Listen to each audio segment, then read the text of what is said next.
बड़े घर की छोटी बहू, एक नई शुरुआत या नई साजिश। बड़े घर में आज एक अलग सी रौनक थी। हवाओं में मिठास थी और चेहरों पर उम्मीदों की झलक। अहाना की मुस्कान कुछ खास कह रही थी और अर्जुन की आंखों में चमक एक नया सपना बुन रही थी।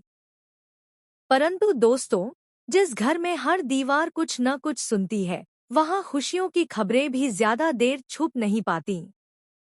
अहाना ने जब डॉक्टर की रिपोर्ट अपने हाथों में थामी तो उसका दिल धड़क उठा। वह मां बनने वाली थी।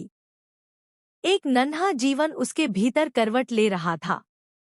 वह चाहती थी कि यह खुशी वह सबसे पहले अर्जुन को बताए, फिर पूरे परिवार को साथ में सरप्राइज दे। पर नियति को कुछ और ही मंजूर था। अहाना और अर्जुन की शादी पहले ही कई उतार चढ़ाव देख चुकी थी।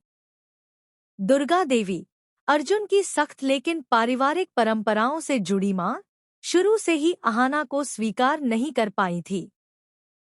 लेकिन अब जब अहाना गर्भवती थी और यह बात जैसे ही दुर्गा देवी को मालूम पड़ी, तो उनके वर्षों से जमा संदेह और कठोरता मानो एक पल में पिघल गई। उनकी आंखों में आंसू थे, लेकिन इस बार दुख के नहीं, यह आंसू एक नई उम्मीद के थे। उन्होंने बिना देर किए अहाना को बुलाया और पूरे परिवार के सामने उसे गले से लगा लिया। आवाज कांप रही थी पर दिल से निकले शब्द थे, अहाना, तुमने मुझे वो खुशी दी है जिसकी मैं कल्पना भी नहीं कर सकती थी। आज से तुम सिर्फ मेरी बहू नहीं, मेरी बेटी हो। यह दृश्य देख अर्जुन की आंखें चमक उठीं। पहली बार उसने अपनी मां को इतनी आत्मीयता से अहाना को अपनाते देखा था। पूरा परिवार तालियों की गूंज में डूबा था, मानो ये कोई पर्व हो। लेकिन दोस्तों, जैसा अक्सर होता है, जिस घर में दीप जलते हैं, वहीं परछाइयां भी लंबी होती जाती हैं। और इस घर की सबसे लंबी परछाई थी अर्जुन की चाची और उनकी बेटी पिशमिनी। उनका दिल इस खबर से जल उठा। उन्हें अहाना का हर पल सफल होते देखना कभी रास नहीं आया था, और अब जब वह इस घर की रानी जैसी बनती जा रही थी, तो उनके अंदर की जलन नई चालें बुनने लगी। पिशमिनी ने अपनी माँ के कान भरे, माँ, ये सब ड्रामा है। अहाना तो बहुत चालाक है। ये सब उसने सिर्फ तुम्हें अपने जाल में फंसाने के लिए किया है।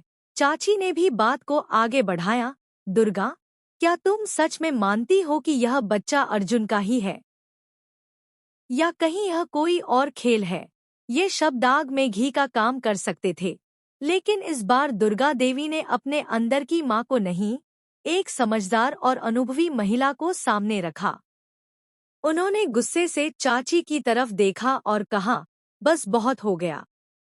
अब अगर तुमने मेरे परिवार को तोड़ने की एक भी कोशिश की, तो मैं तुम्हें इस घर से बाहर का रास्ता दिखा दूंगी। अहाना अब मेरी जिम्मेदारी है, और इस बार मैं अपनी बहू के लिए किसी भी हद तक जाऊंगी। इस चेतावनी के बाद घर में सन्नाटा छा गया। चाची और पिशमिनी की योजनाएं वहीं रुक गईं, लेकिन उनके मन में बदले की आग सुलगने लगी थी। उधर दुर्गा देवी ने अपना पूरा ध्यान अहाना पर केंद्रित कर लिया। वह हर छोटी से छोटी